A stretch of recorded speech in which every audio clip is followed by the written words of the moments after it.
Vous informer, c'est notre devoir, mesdames, messieurs. Bienvenue sur Molière Canal. Tout de suite, les principaux titres. Au sommaire de cette édition, le président de la République Félix Antoine Tshisekedi, chef de l'État, a reçu ce jeudi 25 juillet 2024 le secrétaire d'État de la Pologne, Andrzej Zena. Dans le cœur de ce journal, nous allons suivre le speech du président de la Cour des comptes, Jimmy Munganga, lors de la rentrée judiciaire de la Cour des comptes au Palais du Peuple. Et cette nouvelle structure dénommée Ecoville vient de voir le jour en République démocratique du Congo.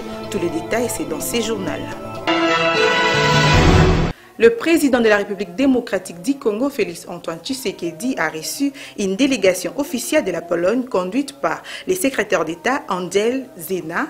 Les échanges ont porté sur les relations bilatérales et la situation sécuritaire dans l'est de la République démocratique du Congo. Images et commentaires. À l'issue de cette rencontre, le secrétaire d'État polonais a déclaré « Nous percevons la RDC comme une grande puissance régionale en Afrique centrale. Nous sommes confiants qu'elle jouera un grand rôle non seulement dans la région, mais aussi au niveau mondial, tant sur le plan politique qu'économique. » Concernant la crise sécuritaire dans l'est de la République démocratique du Congo, M. Andrzej Zena a affirmé que cette situation doit être éradiquée. Nous soutenons sans équivoque la souveraineté de la RDC et condamnons fermement toute atteinte à son intégrité territoriale. C'était en présence de la première ministre Judith Tshilaka-Seminoa que la rentrée judiciaire de la Cour des comptes a été effective ce jeudi 25 juillet 2024 à l'Assemblée nationale. Dans son speech, Monsieur le Président de la Cour des comptes, Jimmy Munganga Ngwaka, dénonce la fraude et la corruption qui caractérisent la gestion de la chose publique et invite tous les législateurs à la réforme de la législation 2018. Images et commentaires.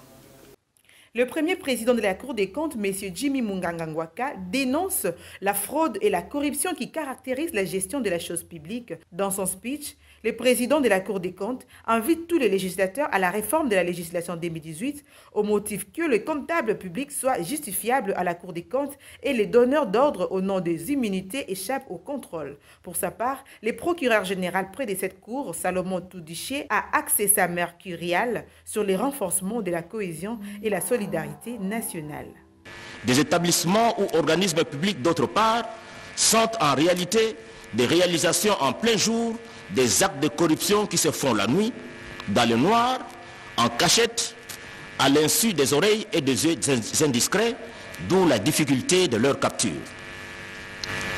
Engagés résolument sur le chemin de la lutte contre la corruption, en s'inscrivant en droite ligne du combat déclaré par le magistrat suprême contre ce fléau qui, comme un cancer, mine les finances publiques et toute l'économie nationale, la Cour des comptes a créé, au cours de l'année 2023, les conditions propices à la répression de fautes de gestion et au déferment aux instances judiciaires compétentes des infractions pénales constatées au cours de ces contrôles. Dans cette lancée, la Cour des comptes, soucieuse de discipliner et de mettre hors d'état de nuire les indisciplinés budgétaires et financiers qui nuisent à la bonne gestion de nos finances publiques, a commencé à engager des poursuites judiciaires contre les auteurs de fautes de gestion. Elle vient de rendre ses premiers arrêts depuis 37 ans. En étant en vacances parlementaires, l'honorable président de l'Assemblée provinciale de Kinshasa ne cesse de faire briller son institution à l'échelle nationale avec sa récente participation à la rentrée judiciaire du Palais du Peuple. Suivez. Dans sa quête de redorer l'image de l'Assemblée provinciale de Kinshasa, l'honorable Lévi Mbuta Sangupamba a représenté valablement l'Assemblée provinciale de Kinshasa lors de la rentrée judiciaire de ce 25 juillet 2024 à l'Assemblée nationale. Allant de la province du Katanga, état des lieux des stocks de maïs appartenant au gouvernorat de la ville de Lubumbashi, les ministres provinciaux de l'agriculture Bobo Maloulou et de l'économie Lorraine Lusamba ont fait la ronde des entrepôts de la minoterie d'Africa Milling et savent désormais tout sur les réserves stratégiques de maïs de la province. Images et commentaires. Par cette visite de différents entrepôts, ces deux membres du gouvernement Kiaboula, notamment Bobo Maloulou et Lorraine Lusamba, respectivement ministres provinciaux de l'Agrippelle et de l'économie, ont désormais une vue générale des stocks de maïs que possède la province à l'heure actuelle. Les réserves sont estimées à plusieurs dizaines de tonnes. Ainsi, ces deux ministres se sont rendus d'abord à la minoterie Africa Milling. Ici, toutes les données concernant les grains de maïs en attente d'être émoulus leur ont été fournies. Et ne se sont pas seulement contentés des explications, mais ils sont allés visiter les maïs dans le silo. Bobo Maloulou et Lorraine Lusamba ont par la même occasion exprimé leur souhait de renforcer le partenariat entre la minoterie et le gouvernement provincial. Deuxième étape, les trois autres entrepôts de la GECAMIN. Le nouveau ministre provincial de l'Agrippelle, Bobo Maloulou Kalungwe, est déterminé à consolider la politique agricole du gouverneur Kiaboula. Nous sommes un ministère de production. Et le ministère de l'économie, c'est le ministère de transformation. C'est le ministère de l'économie qui doit transformer le maïs en farine. C'est pourquoi il a fallu cette descente pour se rendre compte, connaître le tonnage qui va nous permettre de voir si on peut recourir à gauche ou à droite, ou soit ça peut suffire donc toute notre population du Haut-Katanga. De son côté, la ministre provinciale de l'économie, Lorraine Lusamba, rassure qu'elle est prête à concrétiser la tâche lui confiée par le chef de l'exécutif provincial. Le gouverneur Jacques Kiaboula Katouine, pour lui la population, le maïs est très important pour la population. Nous sommes venus sur terrain et on est en action pour la population et on respecte le cachet qu'on nous a donné afin de pourvoir aux besoins de la population, surtout en besoin de maïs. Toutes ces réserves stratégiques de maïs permettent au gouvernement provincial de fournir de la farine au Haut-Katanga à un prix réduit. Il s'agit également de faire face à la période de soudure dont les effets n'ont pas eu de grands impacts. Voilà bientôt 4 ans.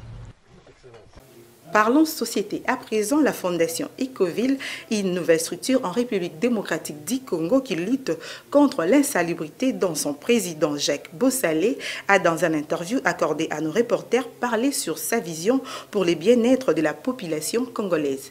Elsie Sido était en reportage. Nouvelle structure en République démocratique du Congo. Il s'agit ici des Ecoville, une fondation qui lutte contre l'insalubrité en RDC en général et à Kinshasa en particulier.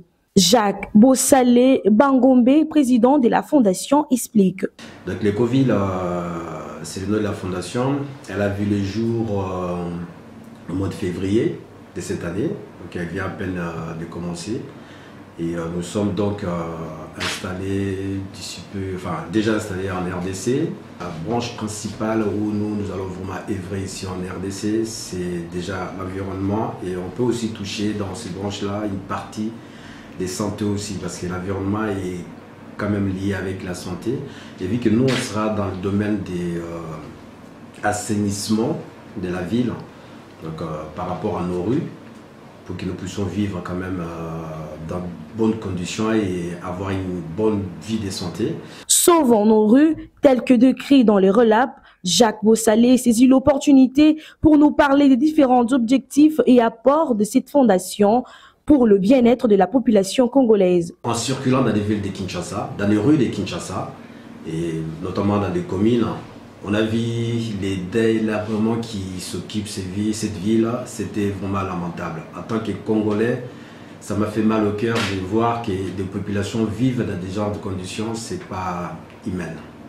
Alors, des idées qu'on a eues par rapport à nos formations et des pays où nous sommes partis, on a trouvé que c'était nécessaire d'apporter notre soutien avec le gouvernement, de nous épauler pour pouvoir délabrer nos rues et vivre décemment. Déterminé pour venir à la rescousse de la population congolaise et quinoise qui vivent dans un environnement presque pollué, Jacques Bossalé appelle ensuite l'implication du gouvernement congolais pour qu'ensemble le pays devienne plus beau qu'avant. Comme un bon père de famille, Jacques Bossalé sensibilise la population congolaise de s'approprier de cette vision car elles sont les premières actrices. Il faudra que la population puisse être sensibilisée. Je donne un exemple, la sensibilisation qu'on peut apporter vis-à-vis de la population, c'est que les gens puissent prendre conscience qu'il ne faut plus jeter des déchets, que ce soit ménagères ou de plastique, dans la rue comme ça. Il faut avoir cette attitude-là, qu'on a des déchets chez soi, il faut trouver un endroit où on peut déposer cela. Et si la population arrive à comprendre cette démarche que nous apportons, c'est-à-dire les sensibiliser au point des propriétés qui peuvent les apporter aussi, parce que plus ils vont vivre dans ces genres de conditions, ça impacte aussi au niveau de leur santé. Et si on a un environnement qui est sain, en tout cas, on va vivre aussi longtemps aussi. Notamment, on aura besoin des partenariats. On vient de s'élancer, donc on va essayer. Ecoville vient en fait s'appuyer sur le gouvernement dans le sens que nous, nos partenariats qu'on pourrait avoir dans l'avenir, c'est beaucoup plus, dans un premier temps, on verra d'abord avec le gouvernement, parce que c'est la ville qui fait le gouvernement qui gère la ville de Kinshasa, de les contacter et de voir avec eux les actions que nous on doit présenter, s'ils peuvent adhérer à cette image-là. Ensuite, bon, la porte est ouverte à toute personne, à toute organisation qui veut nous soutenir. On peut toujours travailler avec ces membres-là. Force est de signaler que la Fondation Ecoville est sur avenue du Livre, numéro 44, commune de la Gombe. 2. Des mesures visant l'amélioration des services liés à la paye des agents et fonctionnaires de l'État. Le président de la République a été saisi du constat selon lequel, en dépit des efforts que fournit le gouvernement pour assurer la régularité des opérations de paye des agents et fonctionnaires de l'État dans le délai, il subsiste encore des pesanteurs qui continuent de mettre en mal la quiétude des fonctionnaires au moment des dites opérations et qui nécessitent une attention soutenue du gouvernement. Il s'agit, entre autres, de la qualité très inquiétante des services bancaires fournis aux agents et fonctionnaires de l'État, lesquels constituent par ailleurs un nombre important des clients des banques, de l'éloignement de certains agents et fonctionnaires de l'État par rapport au lieu d'établissement des institutions bancaires et de l'accès aux facilités bancaires telles que les crédits bancaires aux conditions adaptées, etc. Ces tableaux sombres mis en exergue lors du 4e atelier d'évaluation de la bancarisation de la paye organisé en novembre dernier n'a malheureusement pas encore été entièrement jugulé jusqu'ici à travers la mise en œuvre des recommandations formulées par les participants.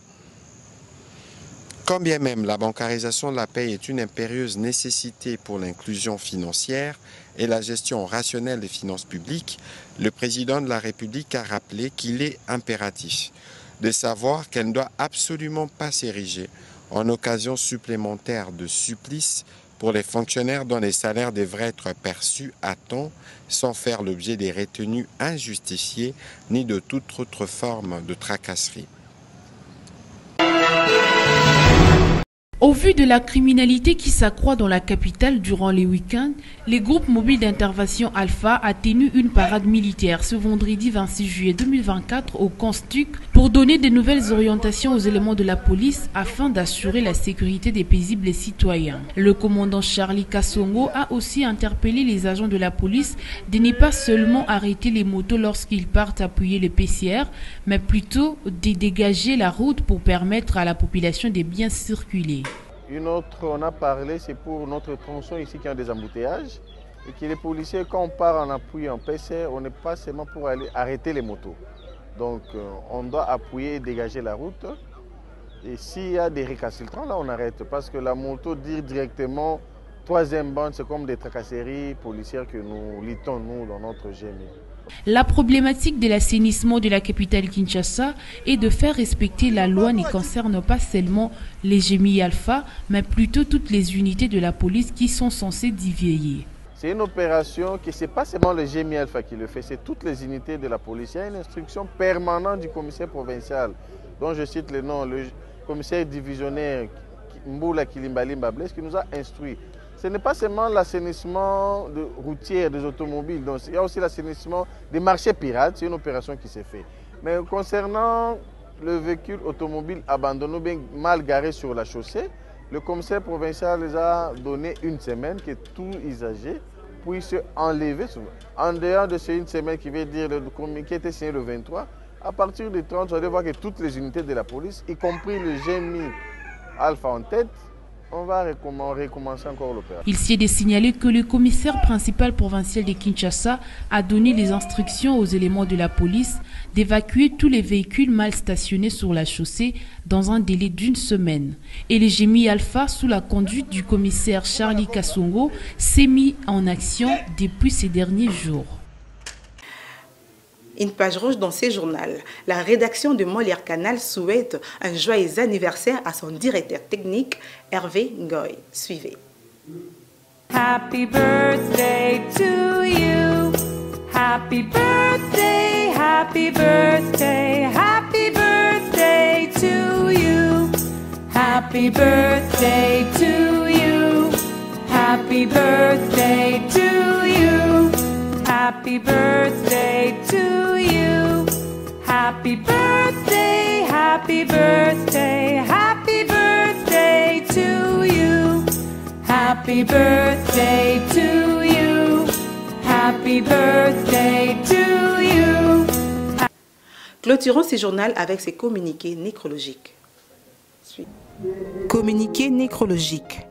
La famille Kikoka a la profonde douleur d'annoncer aux amis et connaissances, les ressortissants des Kimvula dans le Congo central, les décès de l'honorable député national honoraire et premier avocat général près de la Cour de cassation, Messieurs Kikoka Tony Guetoni. Décès survenu ce samedi 13 juillet 2024 à Bruxelles. Les programmes des obsèques vous seront communiqués ultérieurement. Repose en paix Tony Kikoka, le grand golo de Kimvula.